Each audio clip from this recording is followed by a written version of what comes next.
10 Downing Street, one of the most famous streets in the world. For more than 275 years, Prime Ministers have lived and worked here. Some of the most important decisions affecting our lives take place behind that famous black door. And it's a building that's never far from your screens. This is where some of the most dramatic moments in politics have happened. It's not often we get to see what happens inside that building, but now the doors have been let open to children with something called Lessons at 10, hosted by the Prime Minister's wife, Akshata Murty. So, can I get your first impression? What was it like walking through that famous door? Well, I was really excited and I felt a bit nervous at first, but I think it's going to be really fun. Seeing the shiny door, my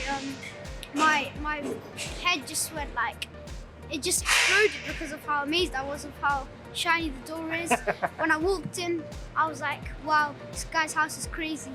Filling the space around your path as well. So every Friday during term time, one of the rooms here at 10 Downing Street gets turned into a classroom. Today we're in the State Dining Room, and these guys have been set a challenge. Let's see how they get on. What is it that they want us to do? But on the bottom, there's times, and then he's up in the sky. So boys, how are you finding today's lesson? I find it really exciting because I haven't been to 10 Downing Street ever and I haven't been to London much, so it's a pretty exciting moment for me. And it took you a while to get here this morning, didn't it? 3.5 hours. Is it worth it? Yeah, I think it's pretty much worth it for coming here. What do you think? How do you feel being here today? I feel really like really happy to be here today. I feel like really I'm granted to I feel really comforted and like it's an honour to be here. I got a chance to sit down with Akshata Murty to find out more about life here at Downing Street. Mrs. Murty, thank you so much for talking to Newsround and for inviting us here today. I wanted to ask you first, why did you think it was important to open the doors here at number 10 and get children in to have these lessons? Thank you very much for being here, first of all. I hope you enjoyed this morning. They're always so exciting. But Lessons at 10, why did I set up this initiative? And it's for two reasons.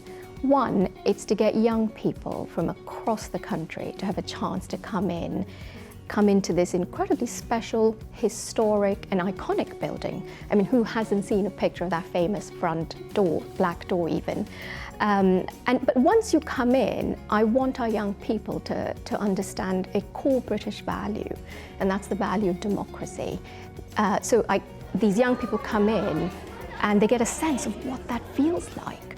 Of course, the Houses of Parliament are representative of democracy, but so is this building. So it's very important to me to get our young people to come in and experience that in a small way. The second part of Lessons at 10 is about inspiring them. And that inspiration is about any idea, any topic. It could be music, it could be sport, it could be design, but how do we get our young people in and then get them to feel passionate about an idea? So that's how I think about it.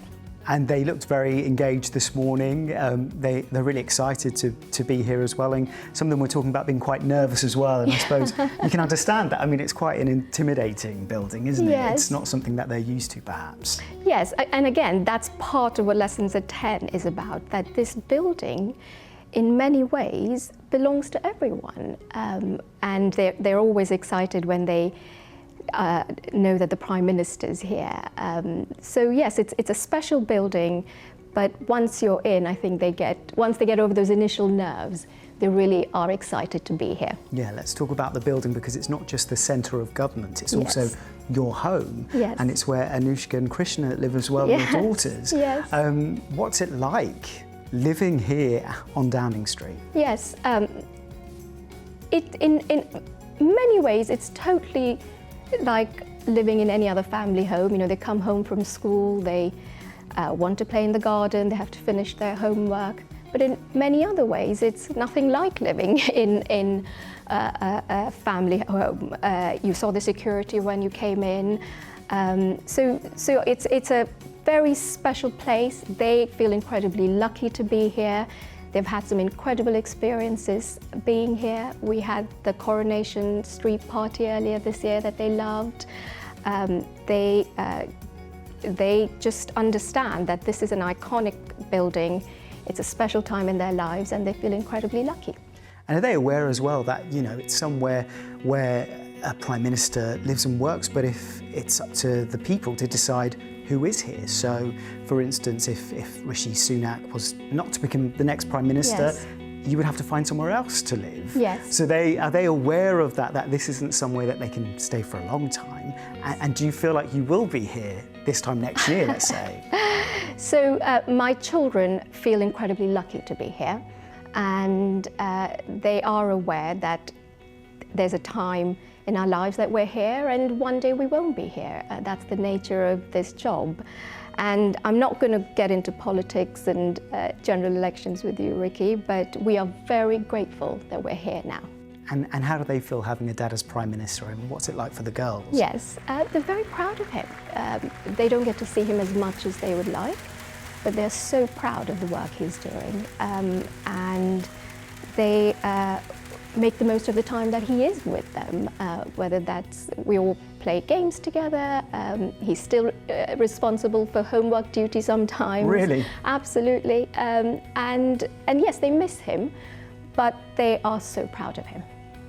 A lot of the children that we were having here today, one of the biggest issues that's impacting their lives at the moment Yes. is the cost of living crisis. And it's something that we hear a lot from Newsround viewers as well. How do you explain that crisis to your young girls?